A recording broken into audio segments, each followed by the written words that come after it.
yung usong-usong mini turbo fan. Ang cute naman kasi nito at very useful nga ito kahit saan tayo magpunta. Itatry ko naman ngayon yung battery life niya kung ilang oras ba siya tatagal. So time check tayo, 4:30 ng hapon. Magsusumba ako at naka-full charge siya guys ng 100%. Nakikita mo yung battery life niya dyan, 100%. So gagamitin natin to kung ilang oras ba siya tatagal. Always. Siya guys, pinabukasan na to ha. Tingnan mo yung battery niya. Nasa 90 pa rin.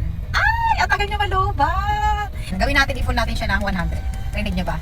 Hoy, bagyo na yan. Ang lakas. Ito yung sounds ng, ito pa, 70. Tingnan mo naman, ang hangin na. Ito 100. Pag pinatay nyo pala to, no, pag kunyari nasa 100 siya, tapos pinatay nyo, bumabalik siya sa number 1 uli. Kaya kailangan nyo i-press nyo ulit itong plus para maging yung level niya. So ayan yung kanyang level. I-press nyo lang yung plus. Eto na nga siya, Mio. Ang galing lang nito. Ang mura lang pero sulit talaga yung pera mo dito dahil ang tagal niyang malobat.